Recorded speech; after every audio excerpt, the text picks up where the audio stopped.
My name is Lisa Garg and I have secured by the grace of Almighty भगवान की कृपा से मुझे ऑल इंडिया रैंक 303 मिला and in this UPSC civil service exam ये मेरा 4th अटेम्प्ट था। तो 3 बार 3 टाइम्स बैक टू बैक मेरा प्रीलिम्स नहीं निकला था। 2022, 2023, 2024 3 बार नहीं निकला। उस वक्त तो लगा था कि probably UPSC is not my cup of T, कि कभी नहीं होगा। बट देन मुझे लगा कि एक बार और ट्राई करना चाहिए, क्योंकि एक्चुअली मैंने क्यों नहीं छोड़ा पता है, because when I used to see my notes ना, मुझे लग रहा है कि इतना मेहनत किया है। I'll tell you this, these are actually my prelims notes and I'm going to tell you about this in course of the session. But लेकिन जब मैं अपने प्रीलिम्स का नोट्स देखती थी, अपने ऑप्शनल का नोट्स देखती थी, तो मुझे लगा कि नहीं यार, इतना जल्दी ऐसे ही बिना एक भी मेंस लिखे तो मैं नहीं जाऊंगी। मतलब अगर छोड़ना भी है तो एक मेंस तो कम से कम लिख के ही जाऊंगी। So that was the plan, but या बेटर लेट देन नेवर। तो हो गया 4th अटेम्प्ट में। I still have the question paper with me, जो मैं आपको बताऊंगी कि कैसे करना है। So this was the 2025 prelims question paper जो अभी मेरे पास है। So by God's grace इस 2025 में prelims निकल गया था और 103 मार्क्स थे मेरे शायद। मेरा ऑप्शनल PSIR था, उसके बारे में हम बाद में बात करेंगे। I already have a lot of questions जिसको मुझे आंसर करना है, विच आई विल डू। तो यही था, तो लगा कि नहीं, एक बार अच्छे से प्रीलिम्स देंगे, ज़रूर देंगे और इस बार ज़रूर निकालेंगे। तो निकल गया था 2025 में, 10 मार्क्स ज़्यादा आए थे कट ऑफ से। And then I wrote my first mains, then I gave my first interview and here I am sitting here as a selected candidate guiding all of you.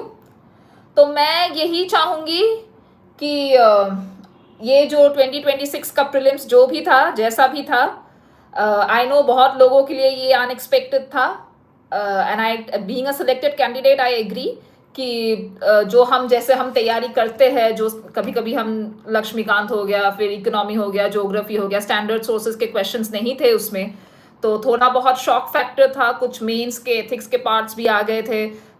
Booklet भी बहुत लंबा था, 56 pages थे। Normally कितना होता है last year? हाँ, last year कितना पेजेस था? Last year there were only 43 pages, right? तो इस बार थोड़े ज़्यादा पेजेस आ गए थे, मैंने सुना है।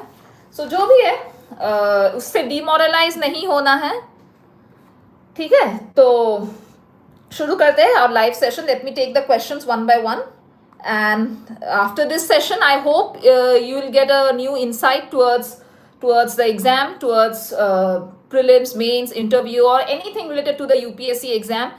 and last में अगर आपको ये सब क्या बोलते हैं, प्लान बी के बारे में भी अगर आपको बात करना है तो we will talk about that also and I will take all of your questions later. PSIR resources, PSIR, okay, I will tell about my optional, but पहले मुझे कुछ questions, already I have around 60-70 questions that I need to answer. तो मैं एक बार आपको serially questions address करके जाते हैं। आप अपना क्वेश्चंस यहाँ पे पोस्ट करते रहिए। I will take all of your questions and all of your doubts, ठीक है?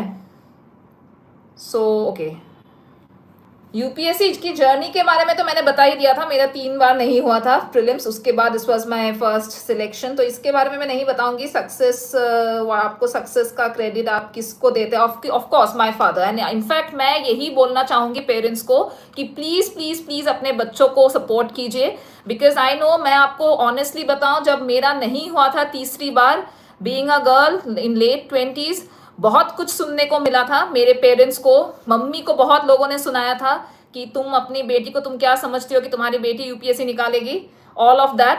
बट दे हम्बली, मतलब पूरा इग्नोर किया था चीज़ों को। सोसाइटी के लोग, 2-4 लोग क्या बोलते हैं, क्या नहीं बोलते, that is not very important. You just have to focus on your preparation. और अपने पेरेंट्स को भी मैं यही बोलना चाहूँगी कि अपने बच्चों को सपोर्ट कीजिए and definitely one day you will see success. तो इसमें इंपॉर्टेंट ये है कि प्रीलिम्स और जीएस का स्ट्रैटेजी क्या होना चाहिए, starting from this. Okay, this is very important. Prelims की स्ट्रैटेजी क्या होना चाहिए and book list and resources. तो प्रीलिम्स के लिए देखिए, इस बार का मैं मानती हूँ थोड़ा बहुत अनकन्वेंशनल था, लेकिन that doesn't mean that we need to deviate from the standard sources of preparation. ठीक है, तो पहले क्या होता है ना, आप कुछ सब्जेक्ट्स होते हैं that normally we say that support from every side. देखिए वो, हाँ, okay, let me first take the questions one by one. Okay, I will come to all of these queries, you just keep posting. Okay, तो prelims की strategy, first जैसे कि मैं बोल रही थी, you need to have 4 subjects under your command. One is geography, second is economy, geography, polity and history. अब कुछ में से आप लोग ये बोलेंगे कि मैम इस बार तो आया ही नहीं, इस बार तो पेपर अनकन्वेंशनल था, ये था वो था। But see, concepts on economics and geography, polity, ये सब नॉन नेगोशिएबल है। तो you have to have proper short notes on all of these. And I will tell you मैंने पॉलिटी कैसे, how I use to study. देखिए, एक बार आपने तो यू हैव स्टडीड लक्ष्मीकांत, ठीक है, लेकिन Laxmikant itself is a very huge book, और उसको बार बार कभी कभी रिवाइज करने में क्या होता है, दिक्कत आती है। So what I used to do after I have read Laxmikanth, मैं उसके शॉर्ट नोट्स बनाती थी। So I will tell you for example, जैसे ये हो गया, ये सुप्रीम कोर्ट का चैप्टर आपको दिख रहा है, this is the supreme court, I hope this is visible. तो ऐसे मैं शॉर्ट नोट्स बनाती थी चीजों की, दिस इज वन, फिर ये आ गया ऐसे, फिर अगर इसमें अगर कुछ वैल्यू एडिशन करना हो कहीं पे, so this kind of sticky notes that I used to put. फिर पावर्स, ग्रांट्स, पार्लियामेंट के चैप्टर के नोट्स, क्योंकि पार्लियामेंट से हमेशा क्वेश्चंस आते थे, सो this is how you make notes for parliament. ठीक है, पार्लियामेंट के चैप्टर के नोट्स है। फिर ये सब, तो ऐसे शॉर्ट नोट्स बनाने होते हैं, all of these. This is for one subject, मेरे ऐसे 4 कॉपीज थे, for polity, for geography, for economy और हिस्ट्री को लेके। हिस्ट्री को भी मैंने ऐसे ही दिखाया था, I mean I made short notes in this manner. Okay, for history also, for spectrum also, I have the copy somewhere but I am not able to find it, but ये ऐसा ही था, ऐसे ही मैंने, ऐसे आपको शॉर्ट नोट्स बनाने होते हैं, because reading spectrum, reading Laxmikanth और जो भी है मोटे मोटे जो बुक्स होते हैं, so that revising them multiple times is sometimes it becomes very difficult. तो इसीलिए आपको अगर आप ऐसे शॉर्ट नोट्स बना लेंगे चीज़ों की, तो ये, हाँ, PYQ is always a must. थोड़ा बहुत आप आइडिया लगा सकते हो उससे कैसे एलिमिनेट करेंगे। मैंने बार बार बोला है कि just because something happened in 2026 doesn't mean कि आप स्टैंडर्ड सोर्सेस को छोड़ दे। मैंने ये गलती मैंने भी करी थी ड्यूरिंग माई 2024 प्रीलिम्स, जब मेरा नहीं हुआ था। And the only reason why it didn't happen was 2023 में ऐसा लगा कि पता नहीं यूपीएससी क्या ही पूछ लेगी, and after that I started running after an number of sources. ये मैंने कहीं पे, मैंने एक दूसरे प्लेटफॉर्म में भी मैंने बोला है, तो ये गलती नहीं करनी चाहिए। आप अपने standard sources, economy, geography, polity के शॉर्ट नोट्स बनाइए इस तरीके से जैसे मैंने दिखाया है, ऑल ऑफ दीज। ऐसे आपको शॉर्ट नोट्स बनाने होते हैं for all of these 4 subjects, I am telling you. इसके बाद जो PYQ है उसको अच्छे से करना चाहिए कि आपको पता चले what are the major important themes, important elimination techniques, important current affairs की कहाँ से पूछे जाते हैं। Then which is important is that, क्योंकि अभी थोड़ा पैटर्न मतलब थोड़ा वो लोग करंट ज़्यादा फोकस कर रहे हैं, सो आई वॉन्ट यू कि आप ऐसे शॉर्ट नोट्स PIB का भी बनाइए। You visit the PIB websites, you visit the government websites. You can also use AI, Gemini, Claude, anything. You can use AI to generate the summary and start making short notes. या तो आप ऐसे बनाइए, या तो आप अपने iPad या फिर अपने टैबलेट पर भी बना सकते हैं। ऑनलाइन नोट्स भी काफ़ी हेल्पफुल होता है because it helps in easier updation current affairs के मामले में। और otherwise you need to have these kind of short notes, otherwise it becomes very difficult to clear the exam. Revision बहुत important है, तो इसीलिए इसका होना बहुत ज़रूरी है प्रीलिम्स के लिए। देन सेकेंड क्वेश्चन है प्रीलिम्स और CSAT की क्या तैयारी कैसे करती है। हाँ, ओके, सो CSAT, नाउ अगेन CSAT में, let me show you this, yes this is my copy. CSAT में a lot of people they fail in CSAT every year. They will clear the GS cutoff, but they will fail in CSAT. So I'll tell you that is an utter stupidity. अगर आपको ये लगता है ना कि आपका GS हो रहा है और आपका CS में मैम 66 मार्क्स है, क्या करे, 66 मार्क्स तो रह गया, 62 मार्क्स है, 59 मार्क्स है, then I think that is utter foolishness. उस चीज़ को टैकल करने के लिए, क्योंकि CSAT बहुत इंपॉर्टेंट है, तो CSAT के लिए भी आपके लिए ऐसे नोट्स बनाने बहुत ज़रूरी है. For example this topic is for coding decoding, तो मैं कुछ और प्रॉफिट एंड लॉस, ये हो गया dice, colouring of dice, dice cube है ना, ये डाइस क्यूब ये हो गया. फिर आपको मैं दिखाती हूँ प्रॉफिट एंड लॉस, ये कैलेंडर्स के क्वेश्चंस हमेशा आते हैं. So this is how I made notes about these calendars, ठीक है. And then there are other topics also, time and work. तो आपको क्या करना है, you should have notes of all the topics, क्या क्या पूछे जा सकते हैं, कैसे कैसे क्वेश्चंस आते हैं, short notes of all the topics is very important. Do not ignore CSAT, because reading having enough practice of CSAT, only when you practice आपका हाथ चलेगा. मैथ्स में you nowadays you cannot just focus on कि सिर्फ RC करके जाएंगे, reading comprehensions करके जाएंगे, तो मैथ्स मेरा वीक है तो सिर्फ RC में रिलाई करके कट ऑफ निकल जाएगा, 66 मार्क्स 67 मार्क्स निकल जाएगा. तो ये नहीं होता है ऐसा. You don't know how the passages would be, you don't know how many passages would be there, you don't know the कितने questions आएंगे मैथ्स से, कितने questions आएंगे लॉजिकल रीजनिंग से, कितने questions आएंगे. तो इसीलिए हर टॉपिक के ऊपर इवन सिलॉजिज्म्स एंड ऑल, तो ये सब अच्छे से तैयारी करके जाना है. And second thing that I want to tell you, a lot of students tell me कि मैम मेरा तो इंजीनियरिंग बैकग्राउंड नहीं है, मैं ह्यूमैनिटीज़ बैकग्राउंड से आती हूँ या फिर आता हूँ, एंड हमसे नहीं हो पाता maths and all of this. So let me tell you, ये जितने भी बाकी सरकारी एग्जाम्स हैं ना, लाइक IBPS PO हो गया, RBI ग्रेड B हो गया, बैंक का हो गया, NABARD का हो गया, ऑल ऑफ दैट, ये सब लोग ह्यूमैनिटीज़ के बैकग्राउंड भी देते हैं एंड निकालते भी हैं. सो ऐसा कुछ नहीं है that if you come from humanities background और non engineering background then your maths would be weak. You just need to take things seriously. यही है बस. अगर आप सीरियसली अगर CSAT को लेंगे, CSAT की तैयारी करेंगे, तो it will be helpful for you in 2 ways. एक, it will be helpful for you for clearing the CSAT. Secondly it will be helpful for you कि अगर मान लीजिए अगर आपको प्लान B में जाना है, तो there are several other exams जो भी है, वहाँ पे एप्टीट्यूड बहुत ज़रूरी है. इसीलिए मैं हमेशा कहती हूँ कि आप अपना क्वांट्स, रीजनिंग और इंग्लिश QRE को स्ट्रॉन्ग रखिए. It will be helpful in CSAT as well as it will help you in clearing other competitive exams like IBPS PO या फिर NABARD हो गया या फिर एनी अदर SSC वगैरह. सब में एप्टीट्यूड का होना बहुत ज़रूरी है.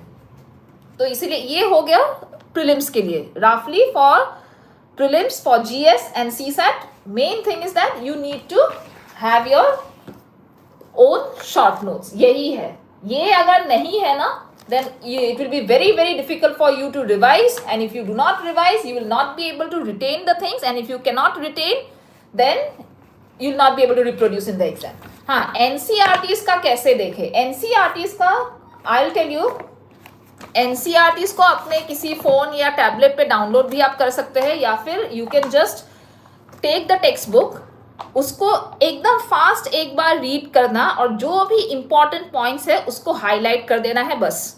एंड बिफोर द एग्जाम और certain days before the exam आपको बस उस हाईलाइटेड फैक्ट्स को ठीक से देखना है. लेकिन NCERTs को स्पेशली अगर मैं बोलूँ हिस्ट्री के जो NCERTs होते हैं, तो NCERTs को आप इग्नोर बिल्कुल मत कीजिए, because there are lot of facts जो आजकल इंडियन हिस्ट्री हो गया या फिर ज्योग्राफी, इकोनॉमिक्स में भी छोटी छोटी चीज़ों में they do ask about few facts which are there already there in your NCERT. So please do not ignore the NCERTs. They are very very important, and also you need to read the standard books multiple times, revise them multiple times, and practice questions as much as possible. Now coming to the second question कि paper को कैसे paper को कैसे solve करें, है ना। Okay, तो how to solve the paper. तो ये हो गया रफली, ये होता है क्वेश्चन पेपर 2025 का है मेरे पास। तो ये मैं क्या करती थी, आपने देखा होगा यहाँ पे साइड में मैंने कुछ मार्किंग किया है, 1, फिर ये 2 हो गया, ये 4 हो गया, है ना, this way. So what I use to do is, suppose ये पेपर मिला, ठीक है, ये पेपर मिला मुझे और मुझे यहाँ पे क्वेश्चन मिल गया, ठीक है, ये मुझे पता है, I know the answer to these questions properly. तो what will I do, I will mark it 1 here. 1 मतलब ये मुझे आंसर बिल्कुल पता है, I am 100% sure about it. और जो मेरा स्ट्रैटेजी ऐसा था कि अगर मैं किसी क्वेश्चन को लेके 100% श्योर हूँ, किसी आंसर को लेके, then I use to bubble it together because I am 100% sure, I don't want to take risk. फिर आ गया 2, 1 और 2 में मैं यूजुअली बबल करी, क्योंकि 2 में I am more than 75% sure, round about I am 80% sure 1 और 2 में। जो 4 के क्वेश्चंस होते हैं, इसमें कुछ ऐसा था जो मुझे शायद नहीं पता या फिर मुझे डाउट है, like my surety is less than 50%, उसको मैं 4 मार्क करके छोड़ देती थी कि लास्ट में अगर हो सके तो देखेंगे, नहीं तो उस क्वेश्चंस को छोड़ देंगे। So that is how I used to do. I used to open the booklet, I used to read the question and mark the answers 1, 2, 3, 4 according to my convenience. 1 and 2 above 100%, above 80%, 3 is like somewhere between 50-50 and 4 is below 50%. तो ये मेरा strategy होता था और मैं इसको 1 घंटे में, not 1 hour, slightly more than 1 hour, around 1 hour, 1 hour 20 minutes में मैं पूरे पेपर को एक बार देख लेती थी। And I used to mark the questions 1, 2, 3, 4 कि मुझसे हो रहा है या नहीं हो रहा है। Now when you do this, now let me tell you this, there are a lot of people who what they will do, they will jump within the paper. मतलब क्या करेंगे, यहाँ पे क्वेश्चन they will read, यहाँ पे question एक पढ़ा नहीं आता है, फिर इधर उधर देखा कि ये तो कुछ नहीं आता है, फिर जंप कर देंगे, फिर यहाँ भी देखा फिर जंप कर देंगे, फिर यहाँ पे एक आध किया फिर जंप कर दिया, फिर जंप कर दिया। But then I will tell you, ऐसे क्या होता है ना, लास्ट में यू योरसेल्फ गेट कंफ्यूज्ड कि कितना मैंने मार्क किया था, कितना मुझे आता था, कितना मुझे नहीं आता था, या फिर मैंने पता नहीं मार्क किया या नहीं किया। तो in that process what happens, आपसे easy questions you tend to skip out. ऐसा लगता है कि अरे ये क्वेश्चन तो था, मैंने देखा ही नहीं, ये इजी था, पता नहीं कैसे स्किप हो गया, and you and up wasting more time on certain questions जो टफ थे, लेकिन आपको लगा कि you know I can solve it, so you are wasting time on that question. तो वो नहीं करना है, आप एक बार सीरियली फ्लिप, ये मेरी स्ट्रैटेजी थी। It is a subjective exam, तो सबकी अलग अलग स्ट्रैटेजी होती है। मेरी स्ट्रैटेजी को देखिए कि मैं उसको फ्लिप करते रहती थी और अपने आप को according 1, 2, 3, 4 I used to keep on marking. और जो मुझे लगता है कि मैं श्योर हूँ, मैं इमीडिएटली बबल करती थी, और अगर जो मुझे लगता है कि मैं I need some more time to revisit the question, उसको मैं बाद में बबल करती थी। तो ऐसा करने से at least in the first 1 hour or in 1 hour 15-20 minutes I am through the entire paper, और उसके बाद accordingly आप solve कर सकते हैं, ठीक है। CSAT का भी यही, CSAT का जो पेपर सॉल्विंग, CSAT का paper, okay I lost the question paper, but CSAT का भी क्वेश्चन पेपर मेरा मतलब स्ट्रैटेजी ये था, जो 2 घंटे की पेपर होती थी, the initial 45 minutes is devoted solely to the RCs, क्योंकि RCs में मतलब मेरा कमांड ठीक ठाक, I used to have a good command over RCs, तो इतने मतलब अगर 20 RC होते तो मेरे 15-16 सही हो जाते थे, तो that is the kind of command I had, so इसीलिए मैं पहले RC को सॉल्व करती थी, because हाँ, तो मैं पहले RC को सॉल्व करती थी because in the first 45 minutes, and I used to bubble them. After that what I used to do, उसके बाद मेरा arithmetic strong था, number systems and all, it was my strong area, तो मैं उन सारे क्वेश्चंस को पहले सॉल्व करती थी।